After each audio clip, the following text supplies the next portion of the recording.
रसिक श्रोत्यांना नमस्कार. आज आपण ऐकणार आहोत शकुंतला गोगटे लिखित समांतर रेषा या कादंबरीचा भाग 3. प्रियवंदेच्या नोकरीचा पहिला पगार मिळाला तेव्हा ती नानांकडे गेली. नाना, हे घ्या पेढे. नमस्कार करते हं. नानांच्या हातात पेढ्यांची पुडी ठेवून प्रियवंदेनं त्यांना वाकून नमस्कार केला. ती जेव्हा सरळ उभी राहिली तेव्हा तिनं पाहिलं, नाना चष्म्याची काच साफ करून हळूच डोळे टिपताहेत. तिचाही गळा भरून आल्यासारखा झाला. ती त्यांना म्हणाली, नाना, तुमच्या आशीर्वादानं आज हे दिवस मला दिसताहेत. अगं, करता करविता तो आहे. पोरी, आपण माणसं नुसती निमित्त मात्र. आकाशाकडे बोट दाखवत नाना म्हणाले, तू काही कमी कष्ट केले नाहीस. फार सोसावं लागलं तुला. तुझी धडपड, तुझी जिद्द रोज पाहत होतो मी. तेव्हा तुझ्याच तपश्चर्येचं हे फळ तुला मिळालंय. बाकी आता हळूहळू नीट रुळावर येईल तुझी डी-रेल झालेली ट्रेन. त्यांच्या या शेवटच्या वाक्यानं प्रसंगाला आलेलं गांभीर्य क्षणार्धात नाहीसं झालं. अनप्रिय वंदेला एकदम मनापासून हसू आलं. फार वेळ गंभीर राहणं आणि गंभीरपणानं बोलणं नानांना कधीच जमत नसे. तिचा पहिला पगार आज तिच्या हाती आला होता. तिच्या आयुष्यात या दिवसाचं महत्त्व खूप मोठं होतं. यशाच्या मार्गावरचं एक अवघड शिखर जणू तिनं गाठलं होतं. प्रथम SSCचा रिझल्ट लागला आणि तिला 82% मार्क मिळाले. तेव्हाच यश तिच्या नजरेच्या टप्प्यात आल्यासारखं तिला वाटलं होतं. नंतर नानांच्या मार्गदर्शनाखाली नोकरीसाठी अर्ज करायला सुरुवात झाली होती आणि पहिल्याच इंटरव्ह्यूमध्ये यशस्वी होऊन फोर्टमधल्या हमाम स्ट्रीटवरच्या ट्रॅव्हल विंग्ज कंपनीच्या ऑफिसात तिला स्टेनो टायपिस्ट म्हणून नोकरी लागली होती. त्या नोकरीचा पहिला पगार, सर्व भत्ते, सर्व धरून रोख 250 रुपये तिच्या हाती पडले होते आणि ते हातात घेताना तिला जे वाटलं होतं त्या भावनेचं वर्णन तिला शब्दात करता येत नव्हतं. आनंद, अभिमान, कृतज्ञता, कृतार्थता अशा कित्येक भावना तिच्या मनात एकदम उचंबळून आल्या होत्या. पहिल्या पगारातून तिनं नानांसाठी कोटाचं कापड आणलं होतं. पेड्यांची पुडी त्यांच्या हातात ठेवून नमस्कार केल्यावर पिशवीतून कापडाचं पुडकं काढून तिनं त्यांच्या हाती दिलं. हे काय आहे? नानांनी विचारलं. उघडून तर पहा आणि आवडलं तर मला सांगा, ती म्हणाली. पेड्यानं तोंड गोड केलं होतंस तेवढंच पुरेसं होतं. हे कापड कशाला आणलंस? ही काय माझी गुरुदक्षिणा वाटतं? इश्श, नाना, गुरुदक्षिणा कसली? तुम्ही जे शिकवलं त्याचं मोल करण्याइतकी मी काही वेडी नाही. तरी पण कृतज्ञतेची एक खूण म्हणून फुल ना फुलाची पाकळी असं म्हणतात ना, तसं हे कापड मी आणलं आहे. याचा कोट शिवून वापरायला हवा हं नाना. निदान या कोटाच्या निमित्तानं तरी तुम्हाला माझी नेहमी आठवण राहील. मग कसला मी याचा कोट वापरतो? कारण वापरून कोट विटला किंवा फाटला तर उगीच तुझी पंचायत. अगं, तुझी आठवण ठेवायला कोट कशाला हवा मला? कापड फाटतं, विटतं, पण माणसांच्या आठवणी कधी विटत नाहीत की विरतही नाहीत. नानांची माया तिला लाभली ही केवढी सुदैवाची गोष्ट. वसंतरावांनी तो अतिप्रसंग केला तेव्हापासून सुलूताईच्या घरी राहायची तिला फार भीती वाटायला लागली होती. जवळ नानांचा खात्रीचा आधार होता, जागता पहारा होता, म्हणूनच ती तिथे राहू शकली होती. त्या प्रसंगानंतर ती स्वतः देखील सतत फार जागरूकतेनं वागत आली होती. वसंतरावांची आणि तिची एकांतात भेट व्हायचा प्रत्येक प्रसंग तिनं चातुर्यानं टाळला होता. घरात एकटीनं राहायची वेळ आलीच तर ती सरळ घराला कुलूप लावून नानांच्याकडे किंवा शेजारी दुसऱ्या कुणाकडे तरी जाऊन बसत असे. वसंतरावांनी त्या दिवशी मोठा आव आणलेला असला तरी त्यानंतर ते पुन्हा तिच्या वाटेला गेले नव्हते. कसलाच आधार नसल्यानं इतके दिवस तिलाही असं काही घडलं तर आपण काय करणार अशा तऱ्हेचं भय वाटत असे. पण ही नोकरी मिळाल्यापासून तिच्या मनात एक प्रकारचा आत्मविश्वास निर्माण झालेला होता. इतकीच वेळ आली तर तिला स्वतःच्या पायावर उभं राहता आलं असतं अशी आता तिला खात्री वाटत होती. नानांच्यामुळं तिला हे दिवस दिसले हे काही खोटं नव्हतं. नानांनी तिला टायपिंगचा, विशेषतः शॉर्ट हँडचा कोर्स घ्यायला उत्तेजन दिलं. त्याचा तिला फार फायदा झाला होता. नाना तिला नेहमी म्हणायचे, आपल्या महाराष्ट्रीयन मुली टायपिस्ट म्हणून नोकरी करतात, पण स्टेनोग्राफर्स म्हणून फारशा कोणी दिसत नाहीत. स्टेनोग्राफी ही पारशी आणि ख्रिश्चन पोरींची जणू मोनोपॉलीच होऊन बसलीये. आपल्या मुलींना ही गोष्ट जमणार नाही असं थोडंच आहे. तू शॉर्ट हँड शिकलीस तर तुला लवकर नोकरी मिळेल. इतकंच नव्हे तर भरपूर पगाराची चांगली नोकरी मिळेल. Short hand will give you a big hand. नानांचे ते शब्द खरे झाले होते. शॉर्ट हँडनंच तिला खरा हात दिला होता. SSCला तिला मिळालेले 82% मार्क, शॉर्ट हँड टायपिंगचं ज्ञान आणि या सगळ्याला सुंदर व्यक्तिमत्वाची मिळालेली जोड, या सर्व गुणांचा मिलाप झाल्यानं 51 उमेदवार मुलींच्यातून ट्रॅव्हल विंग्सनं तिची निवड केलेली होती. या नोकरीवर प्रियवंदा फार खुश होती. तिथं काम भरपूर असलं तरी ते बिलकुल कंटाळवाणं नव्हतं. ट्रॅव्हल विंगच्या ऑफिसात नाना तऱ्हेच्या, नाना जातींच्या, नाना धर्माच्या लोकांची एकसारखी ये-जा चालू असे. त्यामुळं सगळीकडे एक प्रकारचं चैतन्य आणि गतिमानता जाणवत असे. ट्रॅव्हल विंग्सतर्फे रेल्वेच्याच नव्हे तर विमानांच्या आणि आगबोटीच्या, हिंदुस्थानातल्या आणि जगभरच्या सर्व प्रकारच्या तिकिटांचं बुकिंग केलं जात असे. याशिवाय परदेशात ठिकठिकाणी ट्रॅव्हल विंगचे पगारी टुरिस्ट गाईड्स नेमलेले असत. परदेशातल्या प्रवासासाठी हॉटेल रिझर्वेशन्स करण्याचं कामही ट्रॅव्हल विंग्सकडे असल्यानं त्यासंबंधी रोज अनेक पत्र येऊन पडत असत. कुणाला दूरवरच्या सफरीची माहिती हवी असेल तर कुणाला कशा तऱ्हेनं टुरिंगचा प्लॅन आखल्यावर तो त्यातल्या त्यात इकॉनॉमिकल होईल याचं मार्गदर्शन हवं असे. या सर्व पत्रांची क्रमवार नोंद ठेवून ती व्यवस्थित फाईल करणं, त्यातली अर्जंट पत्र आधी आणि बाकीची नंतर बॉसच्या निदर्शनाला आणून त्यांनी डिक्टेट केलेली त्या पत्रांची उत्तरं लघुलिपीत घेऊन नंतर कंपनीच्या लेटर हेडवर नीटपणानं टाईप करून शिपायाकडे पोस्ट करायला देणं आणि या उत्तरांच्या नोंदीचीही एक स्वतंत्र फाईल करून ठेवणं, ही सर्व कामं प्रियवंदेला करावी लागत होती. ट्रॅव्हल विंगचे मालक हेमचंद्र कपूर हे एक मोठे, हुशार, उमदे गृहस्थ होते. लालसर गोरापान वर्ण, हिरवट घारे डोळे, गुबगुबीत पण तशीच उंच देहयष्टी, डोक्यावर काहीसे विरळ झालेले पण हेअर डाय वापरून जेट ब्लॅक बनवलेले, व्यवस्थित भांग वगैरे पाहून चापून चोपून बसवलेले केस, कमालीचा टिपटॉप पोशाख आणि ओठांमध्ये जाड्या सिगारच्या जोडीनं सतत फुलणारं स्मितहास्य, हे सारं कपूर साहेबांना अगदी शोभून दिसे. कपूर साहेबांचं बोलणं अगदी मिठास होतं आणि ते त्यांच्या धंद्याचं सर्वात मोठं भांडवल होतं. ट्रॅव्हल विंग्सकडे एकदा आलेली गिरायकं तिथं पुन्हा पुन्हा येत. याचं कारण कपूर साहेबांचं हे ट्रेड सिक्रेटच होतं. ट्रॅव्हल विंगच्या सगळ्या जगाशी संबंध होता. फोर्टमधल्या भव्य इमारतीचा सबंध 6वा मजला कपूर साहेबांच्याकडे होता. ऑफिसमधला फर्निचरचा थाट आणि सर्वच रुबाब आसरे दात्यांवर छाप पाडील असा होता. तिथल्या अनेक टेलिफोनच्या घंटा एकसारख्या किणकिणत असत. PBX वर टेलिफोन ऑपरेटर म्हणून काम करायला एक मधुभाषी अँग्लो इंडियन छोकरी होती. याशिवाय एक स्पेशल रिसेप्शनिस्ट पण होती. इतर स्टाफ 200च्या वर होता. एकूण ट्रॅव्हल विंग्स म्हणजे एक बडं प्रस्थ होतं. या बड्या व्यापातला आपण एक छोटा पण महत्त्वाचा घटक आहोत, या गोष्टीचा प्रियवंदेला फार अभिमान वाटत असे. प्रियवंदेनं घड्याळाकडे पाहिलं तर नुकतेच 10 वाजून गेले होते. ऑफिस बिल्डिंगच्या रस्त्यालगतच्या पायऱ्या चढून प्रियवंदा पुढच्या पॅसेजमध्ये आली आणि लिफ्टमन लिफ्टचं दार लावून घेण्याच्या बेतात आहे असं पाहून घाईनं लिफ्टकडे जायला निघाली. इतक्यात गुळगुळीत फरशीवर तिचा पाय घसरला आणि पायातली चप्पल निसटून ती खाली कोसळणार. इतक्यात कोणीतरी वरच्यावर तिचा दंड घट्ट धरून तिला सावरलं आणि म्हटलं, steady steady.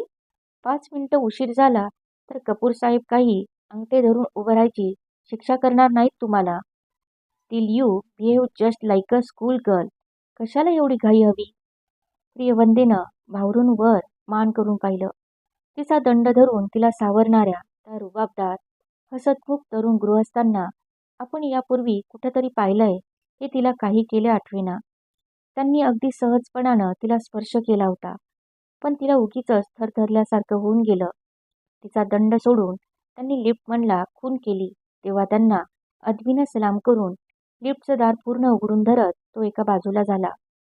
Come on, let's go, असं तिला म्हणत हातातली ब्रीफकेस सावरीत ते पुढे गेले. पण लिफ्टच्या दारातून प्रथम तिला आत जायला सांगून मग ते आतमध्ये शिरले. लिफ्टमध्ये 3-4 माणसं आधीच उभी होती. त्यामुळे प्रियवंदा अगदी अंग चोरून उभी राहिली तरी त्या गृहस्थाच्या कोटाची बाही तिच्या दंडाला पुन्हा पुन्हा चिकटत होती आणि दरवेळी तिला शहारल्यासारखं होत होतं. त्यांनी कपड्यावर जो सुगंध शिंपडला होता तो अगदी मंद होता, पण तरीही तिला फार गोड वाटत होता. हा अनुभव, ही संवेदना तिला अगदी अनोळखी होती. यापूर्वी कोणत्याही पुरुषाच्या सहवासात तिचं चित्त असं विचलित झालेलं तिला आठवत नव्हतं. तिच्या भोवती तिच्या वयाला शोभेसे कितीतरी तरुण पुरुष रोज वावरत असत.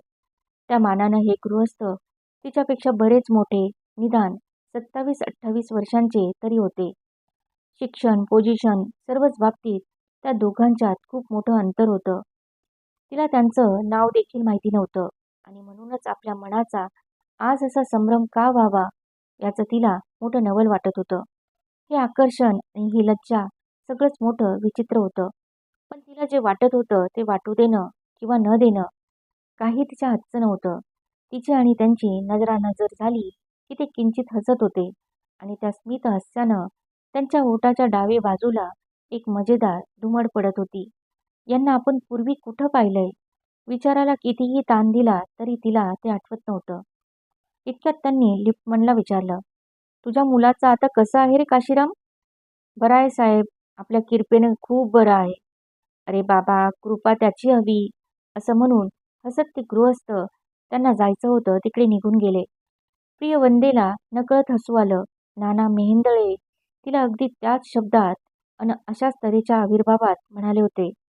करता करविता तो आहे पोरी. प्रिय वंदेला हसताना पाहून काशीरामही हसला आणि म्हणाला, साहेब म्हणजे अगदी देव माणूस आहेत. त्याचे साहेब प्रियवंदेच्या ओळखीचे आहेत असं काशीरामला वाटलं असावं. हे गृहस्थ कोण असं त्याला विचारावंसं वाटत असूनही त्यामुळे ती काही बोलली नाही. तिच्या मनात कुतूहल तसंच राहून गेलं. एकाच बिल्डिंगमध्ये काम करीत असल्यानं बहुतेक पूर्वी तिनं तिथंच कुठंतरी पाहिलेलं असावं. दुसऱ्या दिवशी ती मुद्दाम ऑफिसला अर्धा तास आधी आणि काशीरामला कळू नये म्हणून नेहमीप्रमाणे लिफ्टनं 6व्या मजल्यावर जाऊन ती 2 चिने पायऱ्यांनी उतरून 4थ्या मजल्यावर आली. काल तिथंच हे उतरले होते. प्रियवंदा प्रथम डाव्या बाजूला गेली, पण तिथं एका डेंटिस्टचा दवाखाना होता. वर पाटी लिहिलेली होती, डॉक्टर LG सक्सेना. हे नाव त्यांचं खात्रीनं नव्हतं. ती उजव्या बाजूला वळली. तिथं मोठ्या अक्षरात पाटी होती, SCI लिमिटेड. खाली बारीक अक्षरात लिहिलेलं होतं, architects, contractors and interior decorators. बाजूच्या बोर्डवर 5 नावं होती, जॉन परेरा, अरविंद पोद्दार, रणजित वेलसरे, मनीष रॉय, त्रिलोक खन्ना. ती 5 नावं वाचल्यानंतरही प्रियवंदेचं कुतूहल संपलेलं नव्हतंच. परेरा, रॉय आणि खन्ना ही 3 नाव वगळली तर अरविंद पोद्दार आणि रणजित वेलसरे या 2 नावांपैकी त्यांचं नाव कुठलं? शेवटी संध्याकाळी ऑफिस सुटल्यावर लिफ्टमधून उतरल्यानंतर प्रियवंदा मुद्दाम मागं रिंगाळली आणि सहज विचारल्याप्रमाणे तिनं काशीरामला विचारलं, तुमचा मुलगा आजारी होता वाटतं? वय, डबल निमोनिया झाला होता माझ्या पोराला. आता असल्या दुखण्याला औषध पाण्याला पैका काय थोडा लागतो? पोद्दार साहेबांनी मदत केली म्हणून माझं पोरगं वाचलं. काशीरामनं तिला हवी होती ती माहिती किती पटकन दिली होती. एकूण त्यांचं नाव अरविंद पोद्दार. अरविंद, किती सुंदर नाव. काय हा खुळेपणा तिच्या मनानं चालविला होता. त्यांचं नाव समजून घ्यावंसं तिला कशासाठी वाटत होतं? त्यांचा तिचा यापुढे कदाचित काही संबंधही आला नसता. मग त्यांचा विचार ती एकसारखा का करत होती? प्रत्यक्षात जे घडण्याची सुतराम शक्यता नव्हती त्या गोष्टीची कल्पना तिचं वेडं मन काय म्हणून करीत होतं. पण या विचित्र अवखळ मनाला कसं बांधून ठेवणार? मनाला मना असं कसं करणार? प्रियवंदेला स्वतःचाच राग येत होता आणि चमत्कारही वाटत होता. तिला एकदम आठवलं की आपण अरविंद पोद्दारांना यापूर्वी कपूर साहेबांच्या चेंबरमध्ये पाहिलं होतं. आपल्या नोकरीच्या अगदी पहिल्याच दिवशी. त्या दिवशी ते कपूर साहेबांकडे काहीतरी कामानिमित्त आलेले असावेत. कपूर साहेबांनी तिचं नाव त्यांना सांगून म्हटलं होतं, ही माझी नवी स्टेनो तुमच्या जातीची आणि महाराष्ट्रीयन आहे. 50 मुलींतून मी हिची निवड केली आहे. असं का? वा, छान छान. अरविंद पोद्दार हसून म्हणाले होते, आमच्या महाराष्ट्रीयन मुलींची किंमत आता तरी कळली म्हणायची तुम्हाला. गुड. हसताना त्यांच्या ओठातल्या कोपऱ्यात पडणारी ती विशिष्ट मुरळ तेव्हाच तिनं पाहिली होती. तरीच ती कपूर साहेबांकडे नोकरीला आहे हे त्यांना माहीत होतं. पण काल त्यांनी शाळकरी मुलगी म्हणून तिची चेष्टा केली होती. ती तरुण आहे, सुंदर आहे, हे त्यांच्या लक्षातही आलं नव्हतं का? प्रियवंदेचं मन एकदम खट्टू झालं. प्रियवंदेच्या मनात आपल्याविषयी असे काही विचार येत असतील याची अरविंदला मात्र कल्पनाही नव्हती. त्या दिवशी त्यानं हेमचंद्र कपूरांच्या चेंबरमध्ये तिला प्रथम पाहिलं तेव्हा प्रथम दर्शनीच त्याला ती आवडली होती. त्याच वेळी त्याच्या मनात आलं होतं, अजून किती अनअनुभवी, नवखी आणि निरागस मुलगी दिसते ही. मुंबईच्या एकंदर तयार मुलींच्याहून अगदी निराळी. त्याच्या मनात तिच्याविषयी एक वेगळ्याच प्रकारचं प्रेम निर्माण झालं होतं, ज्यात मायेची भावना जास्त होती, असं प्रेम. त्या दिवशी लिफ्टकडेच घाईनं जाताना ती घसरून पडत होती. त्यावेळी त्यानं तिला सावरलं होतं, ते अगदी सहजपणानं. तिला स्पर्श करताना त्याला कसलाच संकोच वाटला नव्हता, कारण त्याच्या मनात त्या क्षणी तरी फक्त तिच्याविषयी मायाच होती. निर्लेप मनानं त्यानं तिला स्पर्श केला होता.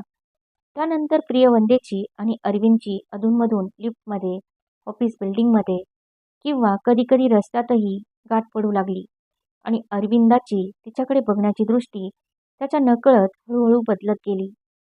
त्याच्या सानिध्यात तिच्या सुंदर डोळ्यात प्रतिबिंबित होणारी भावना ही काहीतरी वेगळ्याच प्रकारची आहे आणि त्याच्या दर्शनानं तिच्या गालावर उमटणारी लज्जेची रंगपंचमी ही देखील काहीतरी निराळ्याच तऱ्हेची आहे हे त्यानं पाहिलं होतं. तेव्हापासून तिच्याकडे पाहण्याची दृष्टी त्याची बदलत गेली होती. पूर्वी तिचा मुग्धपणा, तिचा बालिशपणा आणि तिचा नवखेपणा एवढंच त्यानं पाहिलं होतं. पण आता तिचं सौंदर्य, तिचं उमलतं तारुण्य आणि तारुण्यसुलभ भावना या गोष्टींकडे त्याचं लक्ष जाऊ लागलं. अरविंद दिसला की आपण इतक्या बावरून का जातो तेच प्रियवंदेला कळत नसे. एकदा सकाळी ऑफिसमध्ये पाऊल ठेवतानाच त्या दोघांची समोरासमोर गाठ पडली. हॅलो, गुड मॉर्निंग असं म्हणून त्यानं तिला विश केलं. तेव्हा बावरून गेल्यानं त्याला उलट काय म्हणावं तेच प्रियवंदेला सुचेना. तिच्याबरोबर त्यानं लिफ्टमध्ये पाऊल ठेवलं. नेहमीप्रमाणे मधल्या मजल्यावर न उतरता अरविंद वर येतो आहे असं पाहून प्रियवंदा अधिकच गोंधळून गेली. नीट असलेला पदर ती उगीच पुन्हा पुन्हा सावरत होती. लिफ्ट वर चढत होती आणि अरविंद मिश्किलपणे हसत होता. काहीतरी बोलायचं म्हणून ती त्यांना म्हणाली, तुम्ही वर चाललात? इतक्या लवकर? छे बुवा, वयाच्या अवघ्या 34व्या वर्षीच मला वर जायची इच्छा नाही. इश्श, अशा अर्थी नाही म्हटलं मी काही. मग कशा अर्थी म्हटलं? त्यानं हसत विचारलं आणि तेवढ्यात लिफ्ट थांबली. मला वाटलं तुम्हाला वरच्या मजल्यावर जायचंय. आता आणखी वरचा मजलाच नाही या बिल्डिंगला. ऑलरेडी आपण टॉप फ्लोअरपर्यंत आलो आहोत. म्हणून मी म्हटलं की याहून वर जायचं तर एकदम थेट वरच जायला हवं मला. म्हणजे काय? हा 6वा मजला ना? अहं, 7वा आणि शेवटचा मजला आहे. अगं बाई, म्हणजे एक मजला मी चुकले म्हणायची. बरं झालं चुकलात तेच. या मजल्यावर एक झक्कास कॅन्टीन आहे. छोटं पण स्वच्छ. चला आपण तिथे चहा घेऊ. नको नको, मी आपली खाली जाते. का हो? माझ्याबरोबर चहा घेतला तर तो कडू लागेल का? छे छे, तसं काही नाही. मग चला तर, एकदा इथल्या चहाची टेस्ट तर घेऊन पहा. आमचा यदुनाथ किराण्यापेक्षा फर्मात चहा बनवतो. काय यदुनाथ, कसं काय चाललंय? ठीक आहे ना? शेवटचा प्रश्न ज्याला विचारला होता तो कॅन्टीनच्या गल्ल्यावर बसलेला गोरटेला कुरळ्या केसांचा तरुण अरविंदला पाहून उठला आणि लगबगीनं पुढे येत म्हणाला, या साहेब, आज फार दिवसांनी वर आलात. आमचं अगदी झकास चाललंय बघा. अरे सोपान, साहेबांना बसायला खुर्ची दे आणि स्पेशल चहा आण पाहू. प्रियवंदेला वाटलं की अरविंद पोद्दारची सगळ्यांशीच दाट ओळख दिसते. लहान थोर हा भेदभाव अरविंद यांच्यापाशी नाही आणि सर्व प्रकारच्या वर्तुळात ते चांगलेच लोकप्रिय आहेत. तिच्या नजरेत त्यांच्याविषयी कौतुक उमटलं. चहा घेताना अरविंद तिला म्हणाला, मुंबईत अनेक ठिकाणी आमची कामं चालू आहेत. मी आर्किटेक्ट आहे हे माहीत आहे ना तुम्हाला? रोज सकाळी मी कामाच्या साईटवर जातो. तिथून घरी जेवायला जाऊन मग ऑफिसला येतो. पण कधीकधी मात्र घरी न जाता परस्पर ऑफिसला येणंच सोयीचं पडतं मला. अशी वेळ येते तेव्हा यदुनाथकडे येऊन चांगला 2 कप चहा आणि एखादी गरम डिश घेतल्याशिवाय मी कामाला सुरुवात करीत नाही. एरवी मात्र दुपारी चहाच्या ठोक्याला 1 कप चहा लागतो मला. तेवढा मी ऑफिसमध्ये मागवतो. तुम्ही दुपारचा चहा कुठे घेतात? 1-2दा आमच्या साहेबांच्या बरोबर चहा घेतला होता मी. पण रोज खरं म्हणजे एकटीनं कुठं हॉटेलात जायचं? म्हणजे अगदी कसंसच होतं मला. अजून ऑफिसातल्या मुलींशी ओळख झाली नाही. शिवाय इतर मुली बाहेरच्या बाजूला ऑफिस रूममध्ये किंवा रिसेप्शन रूममध्ये काम करतात आणि माझी जागा कपूर साहेबांच्या चेंबरच्याही मागे अगदी आतल्या बाजूला आहे. त्यामुळे माझा कुणाशी संबंधच येत नाही. दुपारचा चहा मी घेतच नाही. चला, कमाल आहे तुमची. रोज इतके तास चहा सुद्धा न घेता काम करता तुम्ही? आपणहून ओळख करून घेतली नाही, आतल्या खोलीत तोंड लपून बसलात, तर तुमची इतरांशी ओळख व्हायची कशी? You are so shy.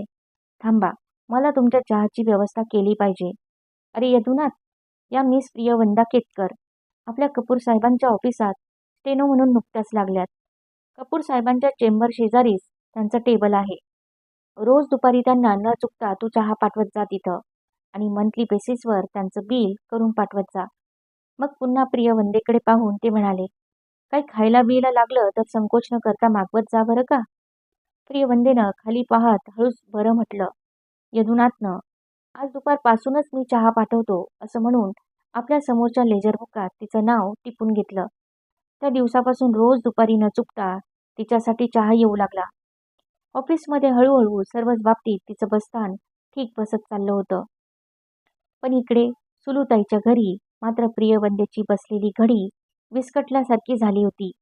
तिनं नोकरी धरल्यापासून तिला घरातल्या कामाकडे लक्ष देणं अर्थात अशक्य झालं होतं आणि तेव्हापासून सुलोचनेची धुसफूस सुरू झाली होती. प्रियवंदेनं तिला गोड शब्दात पटवून द्यायचा खूप प्रयत्न करून पाहिला होता, पण सुलोचना समजुतीनं घ्यायच्याऐवजी उगीच स्वतःच्या जीवाला त्रास करून घेत होती आणि प्रियवंदेलाही सुख लागू देत नव्हती. प्रियवंदेवर सगळं काम सोपवायची तिला सवय होऊन गेली होती. त्यामुळं आता तिला घरकाम जड वाटू लागलं होतं. शिवाय तिची प्रकृतीही वरचेवर बिघडत होती. तिला एकसारखं चिडचिडल्यासारखं होत असे. त्याचं कारण कदाचित तब्येतीची तक्रार हेच असावं, त्यात वसंतरावांचा तसला चमत्कारिक स्वभाव. अशा सर्व कारणांनी सुलोचना वैतागली होती. पण हे जरी खरं असलं तरी दुर्दैवानं तो सगळा राग आणि वैताग प्रियवंदेवर निघत होता. एवढंच वाईट होत होतं. नोकरी आणि घरकाम दोन्ही सांभाळणं प्रियवंदेला शक्य नव्हतं. शेवटी नाना मेहेंदळ्यांनीच यातून तोड काढली.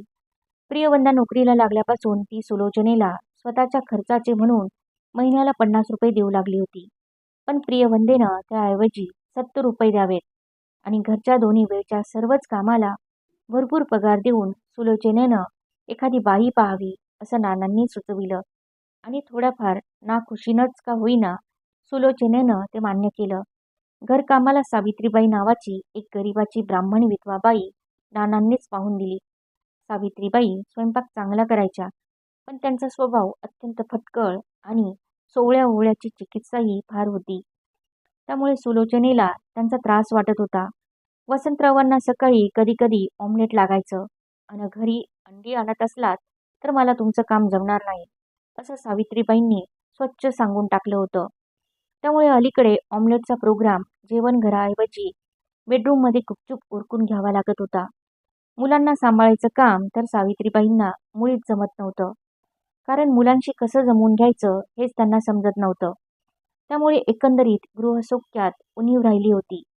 70 रुपये देऊनही प्रियवंदेला घरी आल्यावर शांतता आणि स्वस्थता लाभत नव्हती.